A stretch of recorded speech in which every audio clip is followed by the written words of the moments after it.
Hey, hey, hey, Time Machine travelers. This is Miss Ziegler here. And today we are going to do a live YouTube video about the 50th anniversary of the moon landing, Neil Armstrong, back in 1969.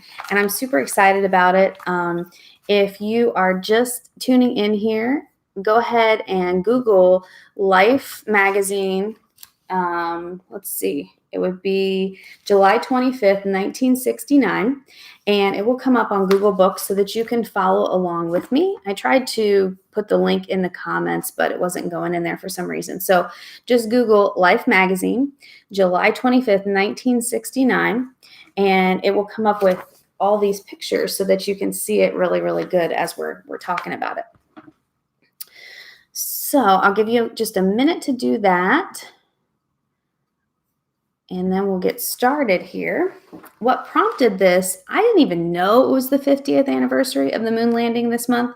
Hadn't been really paying attention, but I was talking to my Aunt Charlotte the other day on the phone, and she said that Wapakoneta, Ohio, which is where my dad's family is from and where they lived growing up, is doing a big celebration for the 50th anniversary of Neil Armstrong landing on the moon because that's where he's from. And I thought, well, that's really interesting. And that same day, I was unpacking to get things sorted out in my house, and I found this Life magazine with none other on the cover but Neil Armstrong.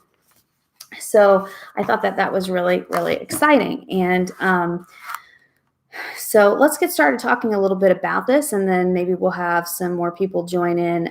If you're just dropping by, just put a comment in the comment box down there so that I know that you're here.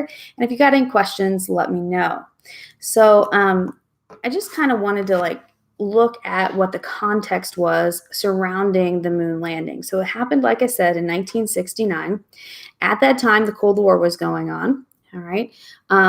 And if you remember from world history, the Cold War starts in 1947, and that's between the Soviet Union and the US. And remember, we had all these proxy wars going on, and basically it was the US saying, no, communists shouldn't spread, and Soviet Union is saying democracy shouldn't spread. We want communism, right?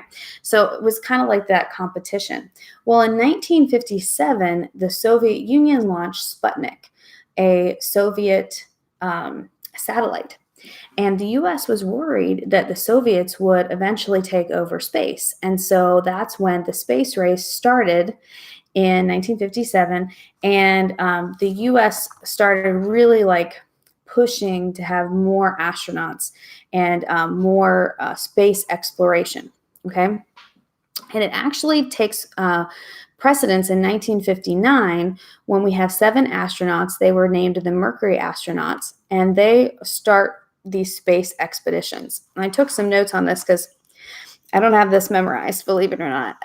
But Alan Shepard, he is the first into space in 1961, and then he was one of the 7 Mercury astronauts. John Glenn was also one of the Mercury astronauts, and he's the first to orbit the Earth. And then Grissom, he flies 2 missions into space, but then he dies in the Apollo 1 fire, unfortunately.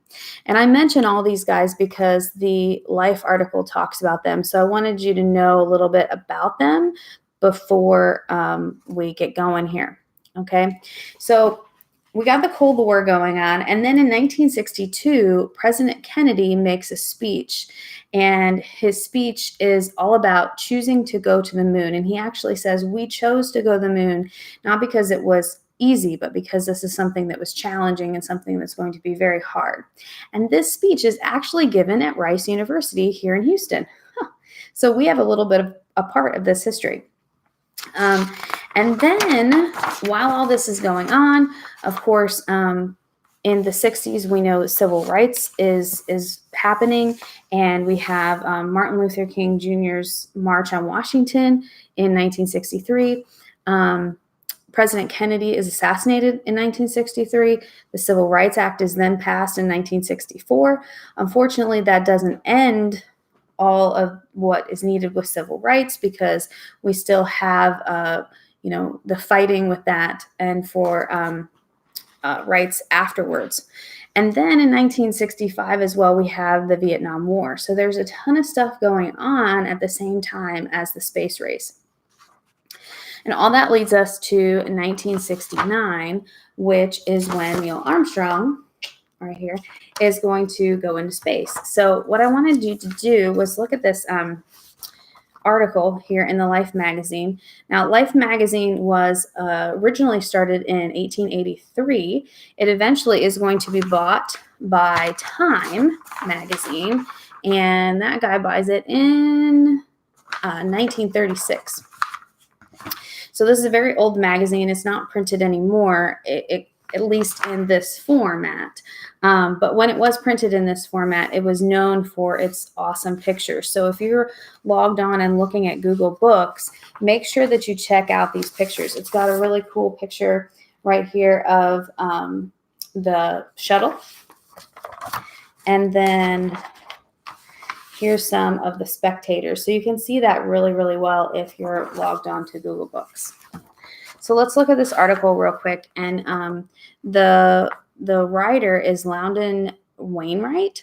And he at first talks about how like he's not super excited about this for some reason. He can't really put his finger on it. He's just like, I was just there. Yeah, they're going to the moon. And then he says, I found myself wandering around in the deadening Florida humidity in a pair of broken sunglasses, feeling like less of a man who was going to observe the ear-splitting, eye-smashing beginning of the greatest trip in history than one who would prefer to be in another place, riding the waves in colder waters. So he really wasn't too excited about it, which I kind of found interesting.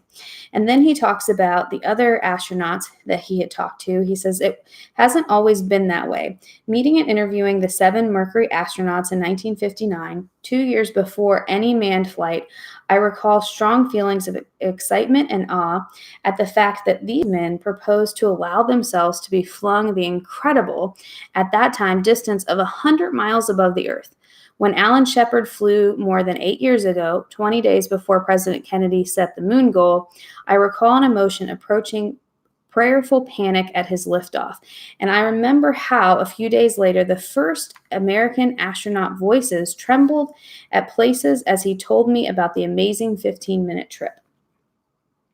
So he's talking a little bit about the astronauts that were in that Mercury 7 and how he got to talk to them a little bit and how that was even more interesting than what this is.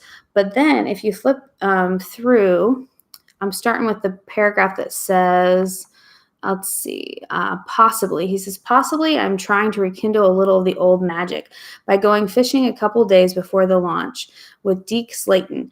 But we talked mostly about how careful one has to be not to be impaled on the wicked fin of a hooked catfish. So he's kind of just like not really thinking about what's going to happen. But then later he sees all of the crowds, and it says, the simple thought of leaving the planetary cradle stirred me suddenly in ways that no amount of engineering brilliance and the cool confidence of the entire Apollo project ever could. And as we drove back to the motel for a quick sleep before watching the last hours of the countdown, I was moved still. All along the shoulders of the U.S. Highway 1 and packed solid to the river that ran near it were thousands of trailers, camping vans, tents, makeshift shelters of all kinds. People lolled in the grass. Infants were sleeping in cradles on the hoods and the tops of cars. Fathers and sons were setting up telescopes. Bands of the young in trunks and bikinis ran everywhere. Clearly visible through the night, about 10 miles away, was Apollo 11, bathed in searchlights. So he's talking about that being visible, right? And there was a vast picnic crowd that had gathered to see the booster belch out its tremendous power and hurl likenesses of themselves at the moon. And here's just some pictures of how many people were waiting to watch this. Super impressive. Now, at the time, this would have been broadcast on the news as well, but to see it in person would just have been so monumentous. And this spread is really cool. That's the center of the Life magazine, where it shows the takeoff and how many people are watching.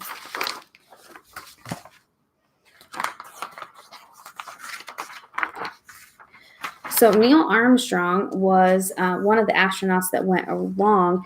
Here's a picture of his parents watching, if I can get it, watching in Wapakoneta, Ohio, which is the small town that my family's from.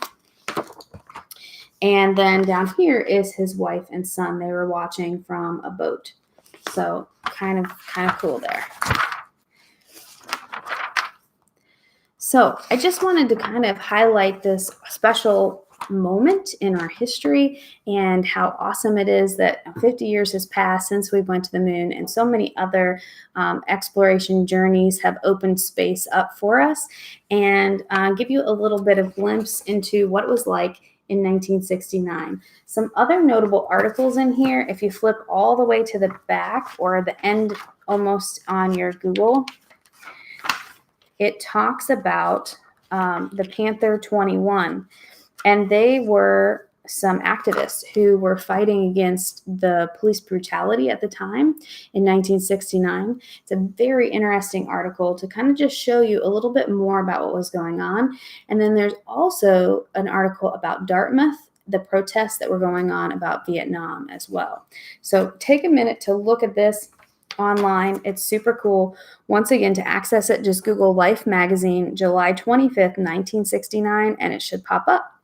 If you have any questions, please put them in the comments and I'll get back to you. Thank you so much for watching. Don't forget to subscribe if you haven't already, and I hope you're having an awesome summer.